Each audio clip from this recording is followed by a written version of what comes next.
What's up guys, my name's Mason and in this video I'm going to show you how to bleed your Surron brakes. There's a couple things you're going to need to bleed your brakes. The first thing is going to be mineral oil or whatever oil your brakes takes. The second is going to be a bleed kit. You can get this off of AliExpress, Temu, or Amazon. And the third thing is going to be a set of Allen keys and thrust bits.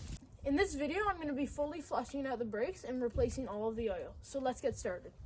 The first thing I'm going to do is fill up my syringe with oil. I recommend getting a big tub like this to save money in the long run. You're going to fill it up all the way. It doesn't really matter if there's air bubbles right now, but it'd be best if there were none. Then I'm going to come to the caliper and unscrew this screw right here. You can put a paper towel underneath just to catch any leaking mineral oil so it doesn't get on your brake pads. Now I'm going to screw in one of my bits from my brake bleeding kit.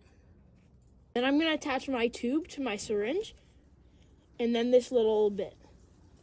It might take a little time and effort, but make sure you got it on all the way because it's really important that none of the oil leaks out. We're going to go to our brake lever where we're going to unscrew this little screw.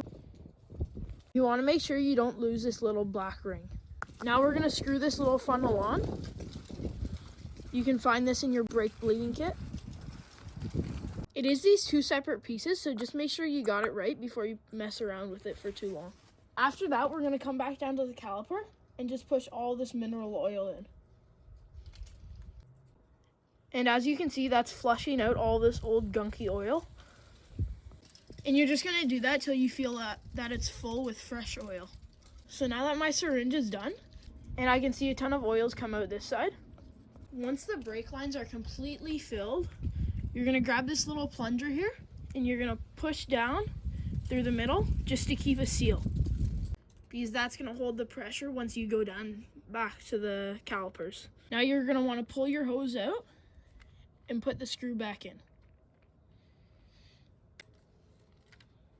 If you've done it right, not much of the mineral oil should be flowing out because of the plunger up top.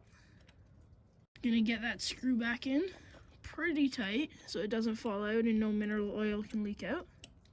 Wipe it off with some paper towel. And you're basically done with the caliper now. Before you continue with the next steps, you might want to take the plunger out and pump your brakes a few times just to make sure all the air bubbles are out and that they're as dialed as possible.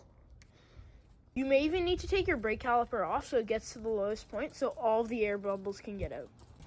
But now instead of my brakes coming back to here, they're nice and dialed. Once they're done and you got them to the pressure you want them, you're going to put the plunger back in and then grab an old bucket or something and just transfer this into there, dumping all of the old oil out.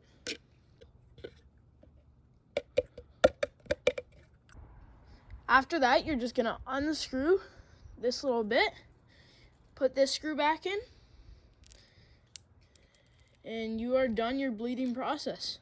There we go. After you get that screw in, it should be even more pressurized too. If I was going to do it to the front brake, it'd be the exact same thing too. But thank you guys for watching and subscribe for more.